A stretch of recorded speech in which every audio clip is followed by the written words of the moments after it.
ನೋಡಿ ಸರ್, ಇವ್ರು ಕರ್ಕೊಬಂದಿದ್ದೀನಿ. ನನ್ನ ಹೆಸರು ಧೀರಜ್ ಕುಮಾರ್, ನನ್ನ ಬಿಹಾರ್ ಕನಕಪುರ. ನಾನು ಅಲ್ಲೇ ಎಜುಕೇಷನ್ ಮಾಡಿದ್ದು. ಪಾಪ ಇವ್ರಿಗೆ ಕಷ್ಟ ಅಂತ ಗೊತ್ತಾಯಿತು. ಇವ್ರಿಗೆ ಈ ಟಿಕೆಟ್ ಅಲ್ಲದೇ ನಂಬರ್ ಬರ್ಕೊಟ್ಟಿದ್ದೀನಿ, ಫೋನ್ ಮಾಡಿ ಅಂತ ಹೇಳಿದ್ದೀನಿ. ಈ ನಂಬರು ಕರೆಕ್ಟಾಗಿ ಐತೆ ಅಂತ ನಾನು ಹೇಳ್ತೀನಿ. ಏನು ಇವಾಗ ಪ್ರಾಬ್ಲಮ್ ಸರ್ ನಿಮ್ದು ಹೇಳಿ?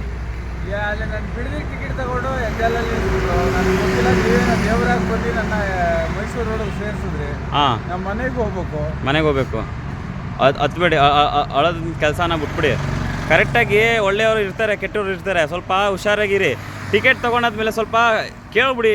ಯಾರು ಹೇಳಿದೆ ಸರ್, ಅವ್ರು ಯಾರೋ ಕಾಲು ತೋರ್ಸಾರಂತಲ್ಲ, ಅವ್ರ ಯಾರು ಅವ್ರ ಲಾಸ್ಟಲ್ಲಿ ಗ್ರೀನ್ ಪಟ್ಟಿರೋ ಯಾಕೆ ಸರ್ ಇಲ್ಲಿ ನಿಲ್ಲಿಸ್ತಾರೆ, ಚಪ್ಪಲಿ ತೋರಿಸ್ತಾರೆ ಅವರು. ನಾವು 10 ಕೀಳಾಗಿಲ್ಲ, ನಮ್ಮೂರಲ್ಲೇ ಹುಟ್ಟಿ ನಾವು ಚಚ್ಪಟ್ಟದಲ್ಲೇ ಇಲ್ಲೇ ಬಂದ್ವಿ. ನಮ್ಮ ಅಲ್ಬೇಡಿ, ಆಯಿತು. ಅವ್ರ ಗೌರ್ಮೆಂಟ್ ಸಿವಿಲ್ ಡ್ರೆಸ್ಸು ಏನೋ ಮಾಡೋಕ್ಕಾಗಲ್ಲ. ಪೊಲೀಸರು ಒಂದು ಸತಿ ಮರ್ಯಾದೆ ಕೊಡ್ತಾರೆ.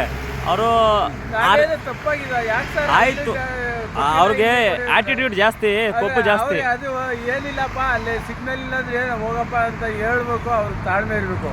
ನಮ್ಮಂತ ವಯಸ್ಸಾದವರು ನಾವು ಆಪರೇಷನ್ ಆಗಿ ಸ್ವಲ್ಪ ನಾವು ಆಯ್ತು. ಅಲ್ಬೇಡಿ. ನೀರು ಕುಡಿತೀರಾ?